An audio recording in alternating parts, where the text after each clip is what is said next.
WTM Sports and Gaming, we're back again. So, okay, the video is entitled here says, if I were managing Deontay Wilder post Tyson Fury defeat. So, if I were managing Deontay Wilder, what would I do if I were managing Deontay Wilder? Here, there we go. Let's fix this camera up here. There we go. So what would I do if I was managing Deontay Wilder? And let's get this back up here.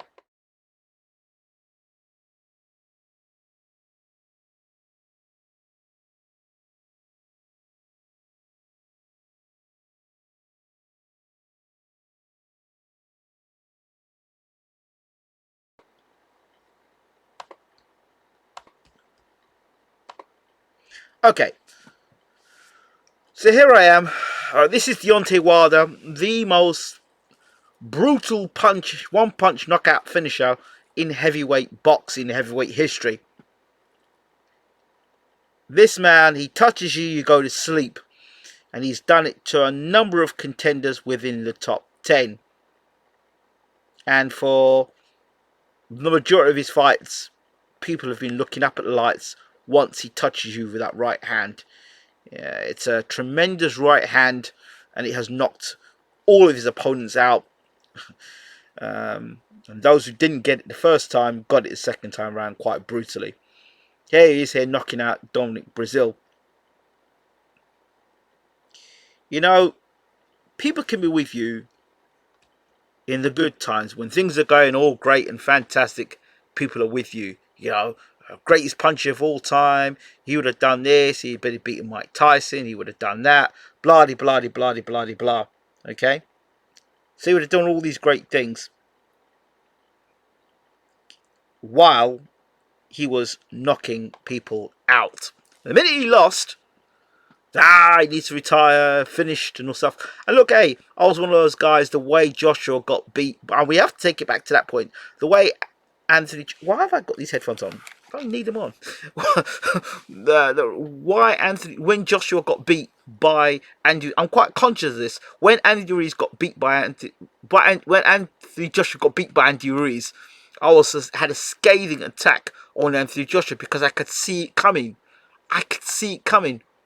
But there was nothing to suggest, based on the way Wilder was knocking guys out, the way he took care of Ortiz, and the way Fury looked at his fight leading up to this fight with Wilder, there was nothing to suggest. And after him knocking Fury down twice in the fight and almost closing the show in the 12th round, there was nothing to suggest to me but Fury was going to do what he did to Wilder in the second fight. Not like that. John Fury knew something different, and that's fair play to John Fury. But for the rest of us, I mean, for me, I thought that Wilder was going to walk straight through and knock Fury out, wipe him out. But we discovered that his decision to leave Ben Davidson and go to Sugar Hill worked out a treat. Fury played the right card, and it worked out for him perfectly. Now, since then, we've had Glovegate, we've had the Farmer, and all the rest of it. And of course, Fury paying Mick Hennessy, which is a separate situation. But we've had all that kind of dark cloud over Fury's career. Once again, I said that at the end of the fight, I said, I hope that nothing comes out about Fury. And within a week, we had Glovegate, and we had the whole thing with the Farmer. For me, if I'm Deontay Wilder's manager coming in now, I don't care about Glovegate. I don't care about the Farmer. I don't care if Fury's beyond PEDs. I don't care if he had hands of stone. I don't care about any of that if I'm Deontay Wilder's manager. Alright? I go to Deontay Wilder and I show him this picture.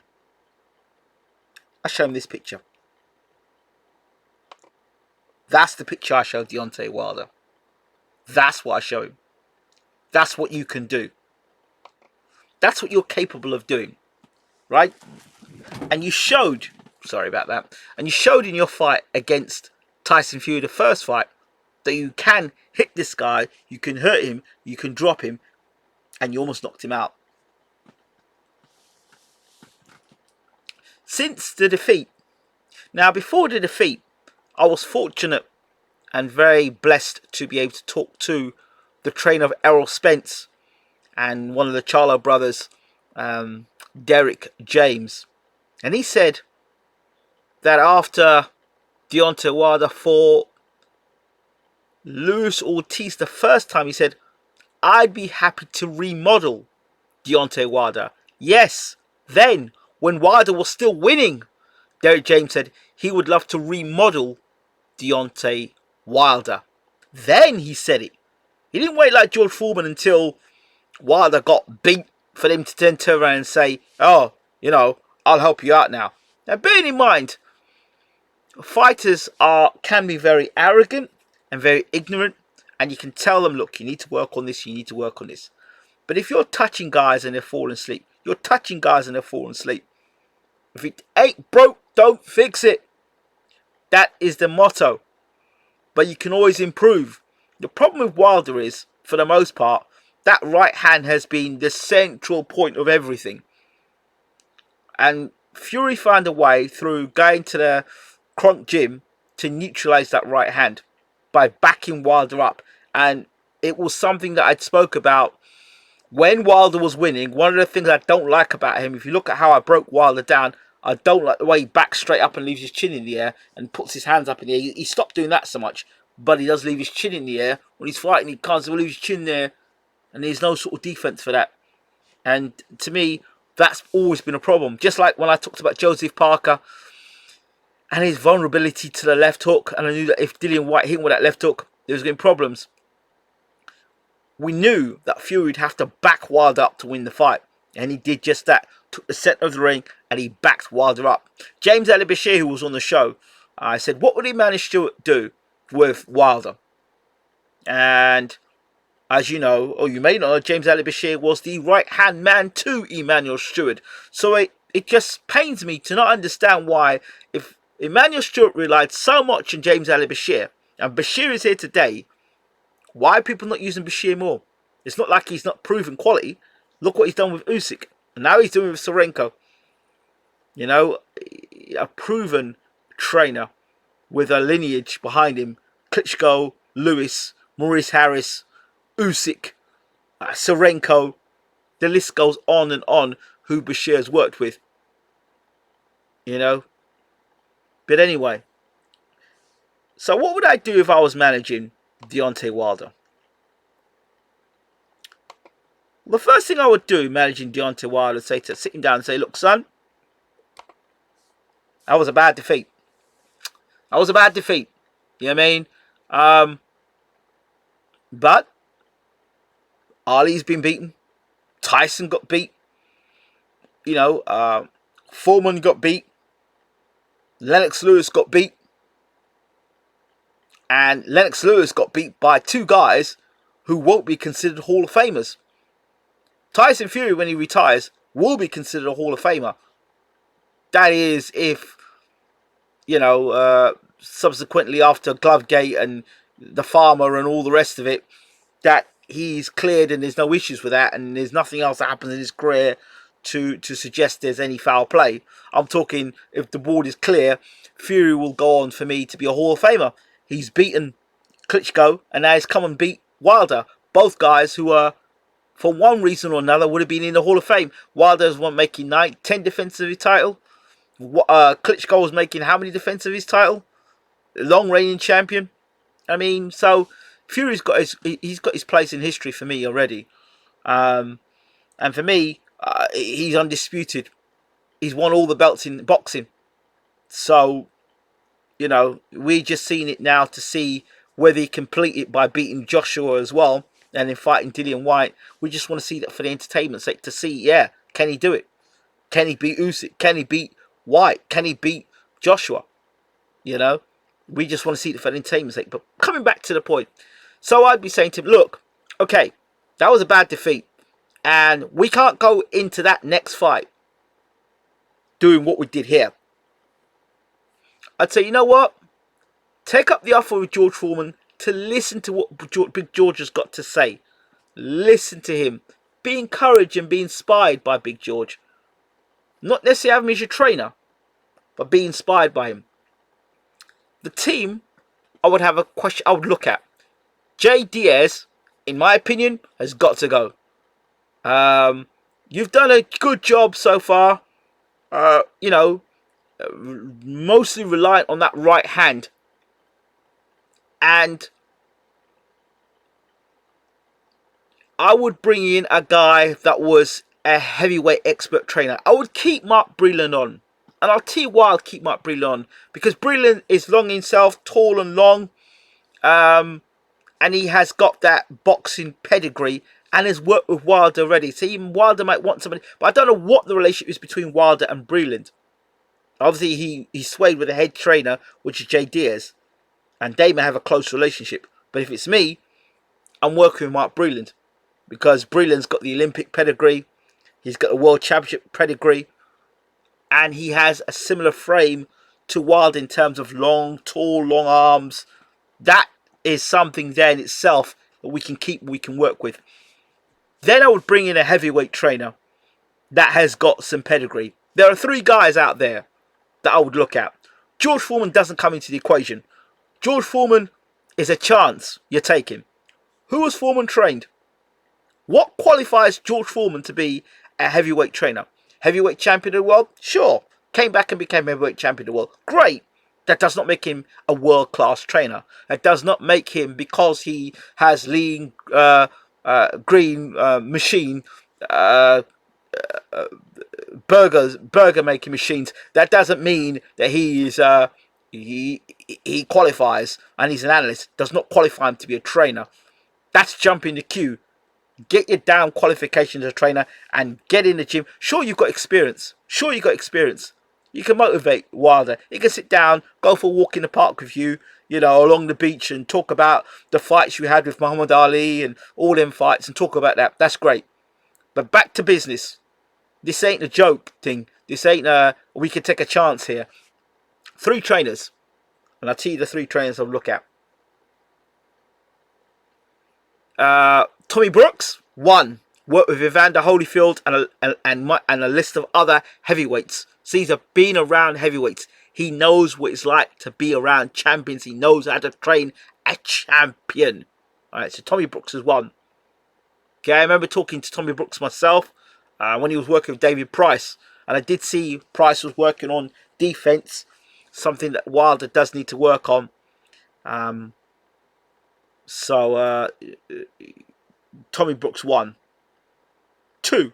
Stacey McKinley. The man has worked with 35 odd world champions.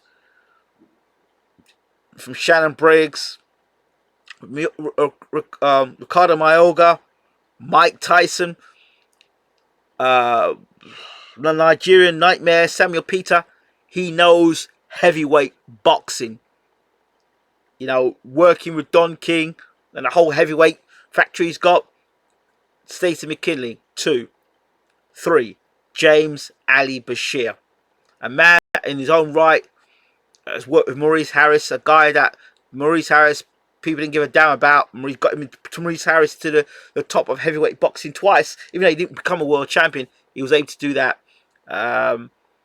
Was able to work alongside Emmanuel Stewart and some great trainers. So he learned his tutelage before he got to Emmanuel Stewart. People don't talk about that. So Bashir's got that in his own right. And he was, between him and Emmanuel Stewart, those 2 worked together. You know what I mean? In a lot of time with, in fights. So you think in the camps that he's worked with, Klitschko, Lennox Lewis, Alexander Usyk, Kronk Gym, Tommy Hearns, that whole Kronk Gym and the fighters that came out in the gym and out of the gym, watching Lennox Lewis preparing camp, I don't believe, and I could be wrong here, I don't believe that Wilder's camps are set up like a Klitschko camp or a Lennox Lewis camp. I don't. I just don't feel that. And I think if I'm managing Wilder, if I'm managing Deontay Wilder, he's going old school Marvin Hagler style. He is locking himself off all social media. Nobody's seen his face. Everything is behind closed doors. His training is behind closed doors. His sparring is behind closed doors. We're not taking any photographs for no fans to see. Oh, he's sparring with this guy. He's sparring with that guy. No, that is all closed doors. Everything's closed off. Bam. Secret location and training. That's it. At this point in time, the coronavirus with Deontay Wilder is probably going right. It's probably the best thing that could be happening now. The best thing that could be happening now for Deontay Wilder. Why? Because it gives him an opportunity.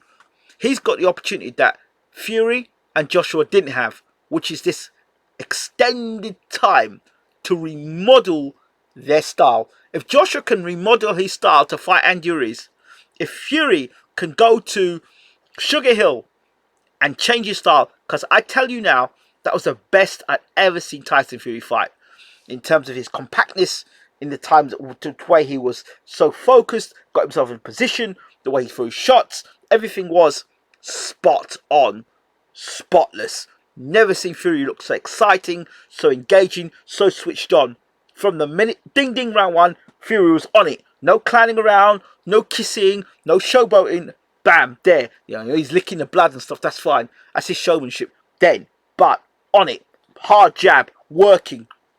No messing around. That's the sort of camp that Wilder needs to be having. I'm not saying Wilder will mess around, but it has to be razor focused. Every jab has to count. From the minute he puts his foot, round one, and his foot hits with Fury's left jabs hitting Fury in his face. So he's got the power to knock Fury down. He's got that power. Nobody can dispute that. It's how you go about. And of course, out of the three trainers, if you're asking me, I'm going with James Bashir. Why? Because it's Kronk versus Kronk. There's no way Sugar Hill was a little boy. He was a little boy when Bashir was in that camp. He was a little boy to Bashir. A little boy. You understand? So the knowledge that Bashir's got, and he can give to Wilder. So I would have Bashir working with Wilder. No hangers on. None of that nonsense. Back to old school training. Old school training. And sitting down for hours and watching the history of heavyweight boxing. Do you understand? Taking it old school. Nights and weeks just sitting down watching heavyweight history and really understanding who you are in the heavyweight division and what it's going to take for you to become heavyweight champion again. This rest is good. Do you understand? This rest is good. But you can remodel your mind, reprogram, remodel yourself. You've got the time to remodel yourself. And I believe it's tweaks that are necessary. Tweaks. Because you saw how you've seen Joshua go away from one fight, take the immediate rematch, come back, and see what he did against Ruiz. And he looked a different fighter. We've seen Fury leave Ben Davidson, and in a matter of months come back, remodel his style, and come out and beat Wilder. So why can't Wilder do that? Oh, it's over for Wilder. These are the same people that said, well, it's all over for Fury. I was one of those guys. It's all over for Joshua in the rematch against Ruiz. So we've seen in the last year of boxing that fighters can go away into camps, remodel their style, and come back and get the win. So it's not unthinkable that Wilder could lock himself in camp, get a world-class trainer. J. Diaz, no. No, at this point in time, Wilder needs fundamentals he needs to improve on, and he needs a guy in camp that can add to that. You are head trainer, you allowed that guy to come into the ring with that monstrosity of a costume. No, you're responsible for that. And no.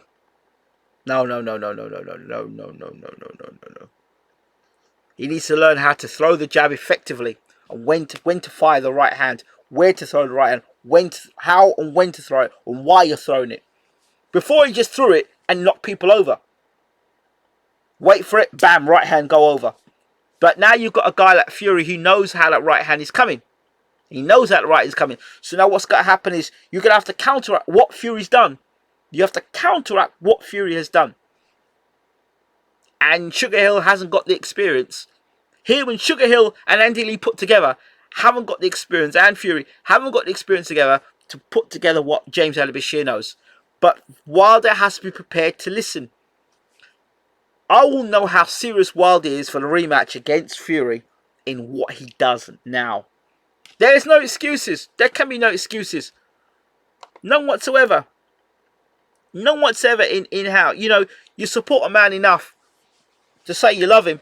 Well, get him with a proper trainer. Do you know what I mean? He needs a proper trainer. A guru. You want the best. And if you regard Manny Stewart to be the best, and Manny Stewart went to Bashir for advice, and would call Bashir from wherever he was in the world to come back and train with him, why would you not have him in your camp? Because he'll tell you what to do? Because clearly you don't know what to do. You know what I mean? And those people who support Wilder, they need to have a serious look at the training camp. Because you had the first fight, and the second fight you were worse. You were worse. I stated in the first round in the commentary that I think something wrong with Wilder's back leg. I don't know. Was it the costume? I don't know. But just did not look right. So the boxing fundamentals, you can't just be flaring and throwing right hands wildly. Now you got a guy here who can actually box. And is a serious operator. Now, think about it this way. If you go out there and you knock Tyson Fury out in the third fight, and you regain the WBC heavyweight championship of the world, when so many people doubted you,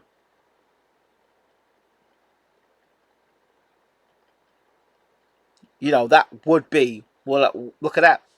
Look at that for a fight. So, Fury's won one, you win one, and then the one in the middle is a draw. So that's the perfect ending, really. Unless you have Fury Wilder 4, which shuts out Dillian White. Sorry, Dillian. But no. So that has to be done, I think. And no cameras in the gym. Complete lockdown. Proper lockdown. All now, I'd be working on building my team together for this. Looking at having a trainer. Quietly. Secret location. Locked off and having discussions with trainers. And no announcement about no trainer. Just get to work. You don't owe the public nothing. You owe the public nothing. Because half the public want you to fall anyway. And happy you've fallen. You understand? No statements on YouTube. No YouTube videos. No YouTube videos of you training. No YouTube videos of you saying the king is coming. None of that stuff. No Malcolm X speeches. None of that. Get your ass in the gym. No Instagram. Get your ass in the gym. And just focus. And you see how Fury's licking blood off you?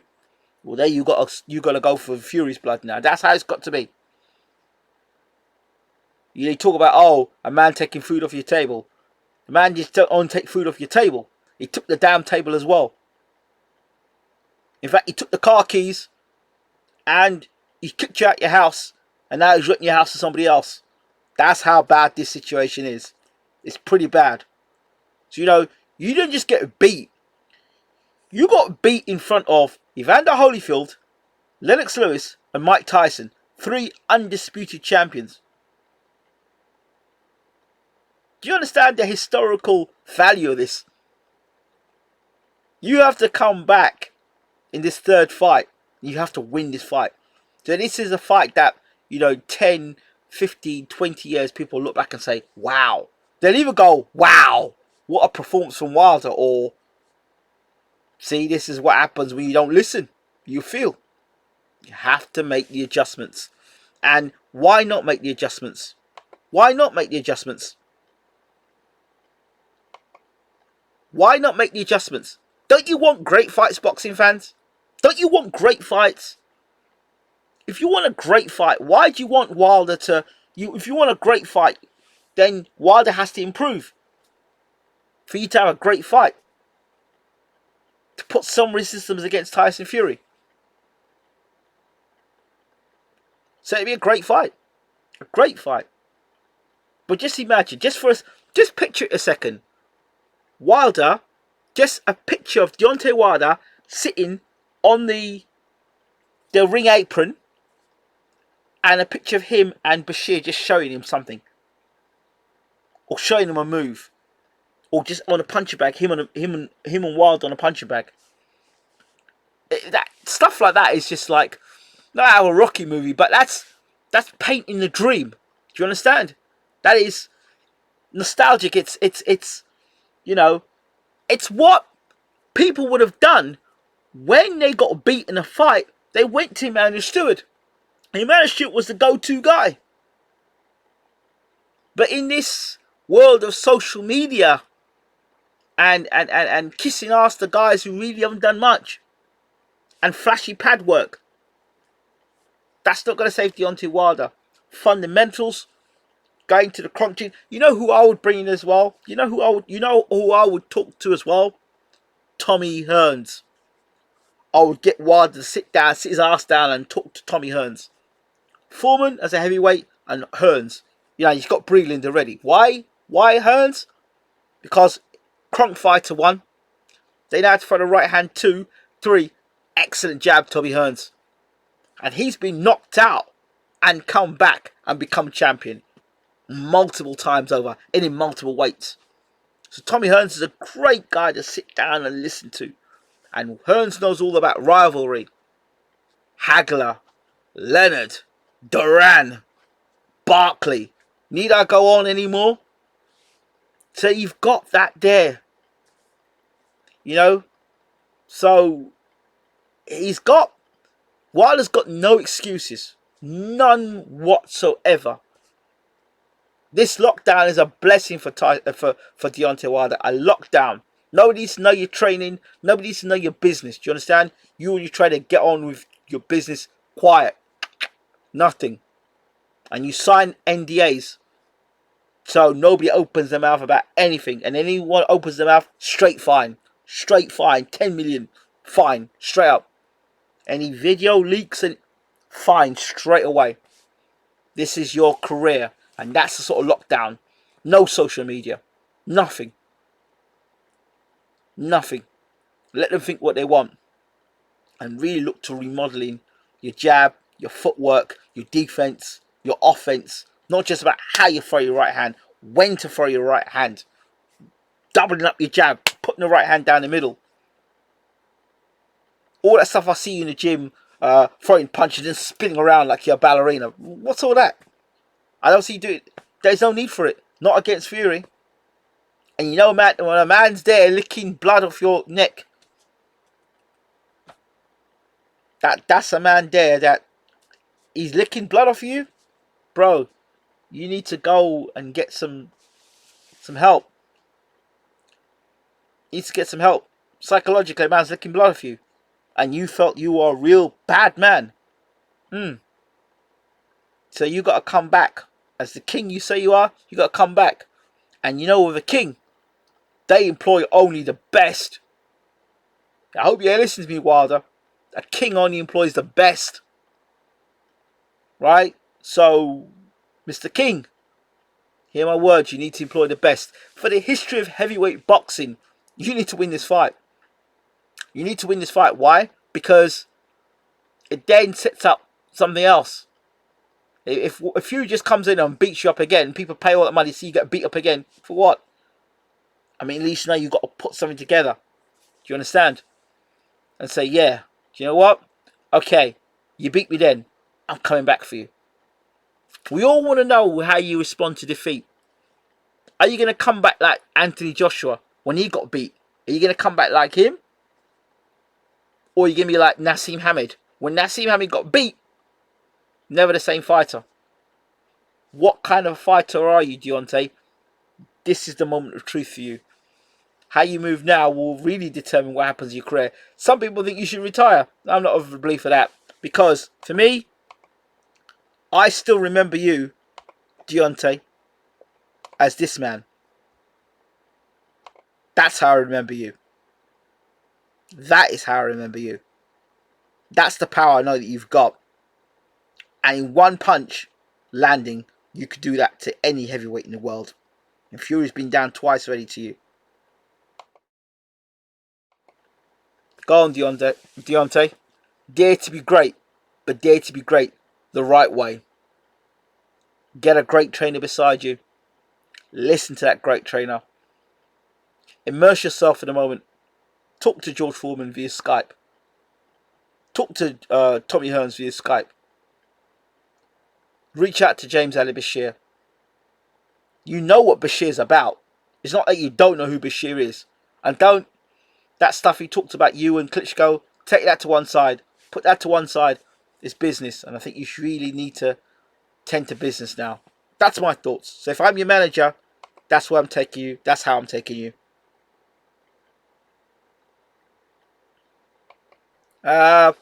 Lennox Lewis? No, I wouldn't talk to... Lennox got knocked out by two guys who Wilder... Lennox got knocked out by two guys, two C-class fighters. Not really listen to Lennox. Really. Got knocked out by two C-class fighters. George Foreman, yes. Not Lennox. No, not for this one. I think I would listen to George Foreman. Because he was a guy that, you know, he had a different demeanour about him. Foreman and Wilder, I see more so. And then I would go and see Tommy Hearns. Talk to Tommy Hearns about the whole Kronk being a part of the whole Kronk thing. And then I'd like Wilder to embrace himself as a Kronk fighter. Yeah. I'd like Wilder to take on the whole Kronk thing with Bashir's little extra ingredients. That's what I'd love to see. Now, wouldn't that be exciting? Alright. Love to know your thoughts on all of this. As always, please don't forget to rate, subscribe, leave your comments in the comment section. What would you do if you were managing Deontay Wilder post Fury defeat? This has been BWTM Sports. As always, take care.